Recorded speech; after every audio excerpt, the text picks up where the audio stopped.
বন্ধুরা আছে আমি প্যানটা আমি কিভাবে সহজ পদ্ধতিতে কাটছি সেটা আমি দেখাবো আজকেরে। প্রথমে একটা আমি সোজা দাগ টেনে নেব,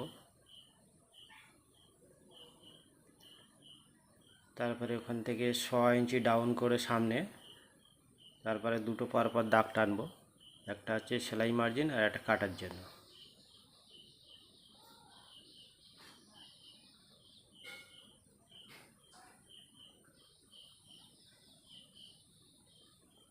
এবার 6 ইঞ্চি বেল্টের জন্য ওটা বাদ দিয়ে আমি ঝুলটা মেপে নেব, ঝুলে দাগ দেবো, 2 ইঞ্চি এক্সট্রা নিয়ে নেব মোড়ার জন্য।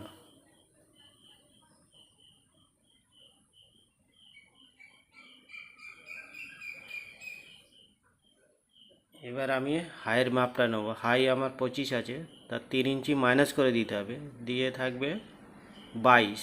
এবার 6 ইঞ্চি বেল্ট বাদ দিয়ে এবার আমি 11তে দাগ দেবো ওটা, তবে হাইয়ের মাপটা পারফেক্ট আসবে।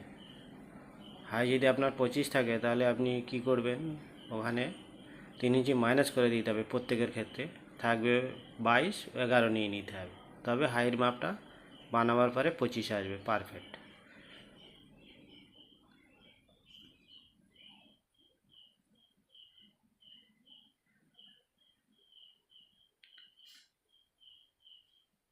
এখানে শেপ কাটটা আমি ধরবো, হালকা 1 ইঞ্চি শেপ নিয়ে নেবো, স্ট্রেটে থাকার থেকে 1 ইঞ্চি একটা শেপ নিয়ে নেবো পকেটের জন্য।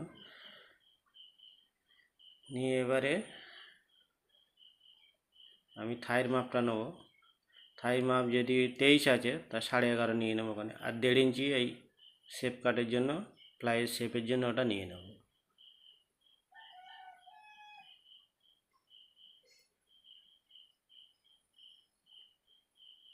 এবার কোমরের মাপটা নেবো। কোমর যেহেতু আমার 32 আছে, 8 ইঞ্চি নেবো, আর 2 দিকে হাফ ইঞ্চি করে সেলাই মার্জিন নিয়ে নেব।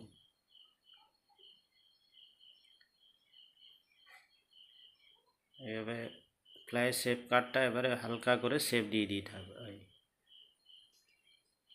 বন্ধুরা এই ভিডিওটা আপনারা পুরো দেখবেন, ভালোভাবে মনোযোগ করে দেখবেন, আপনার প্যান সহজভাবে কাটিং শিখে যাবেন। আর ভিডিওটা ভালো লাগলে শেয়ার সাবস্ক্রাইবার করবেন। পকেটে আমি উপরে 2 ইঞ্চি দাগ নিয়েছি, আর নিচে 7.5 ইঞ্চি দিয়ে এই ক্রস পকেটের জন্য এটা হবে।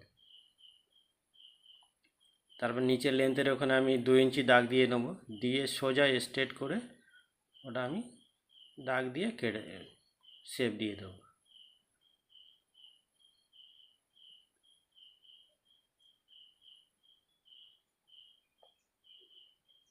সোজা আমাকে স্ট্রেট করে শেপ দিয়ে নিতে হবে। এর মুহুরি আছে 16, 8 ইঞ্চি আমি দাগ দিয়ে নেব, দিয়ে উপর থেকে শেপ কাটটা ধরতে হবে এইভাবে, আর নিচে থাকবে স্ট্রেট।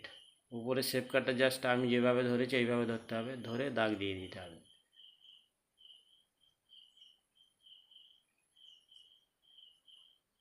এইভাবে দাগ দিয়ে দিতে হবে।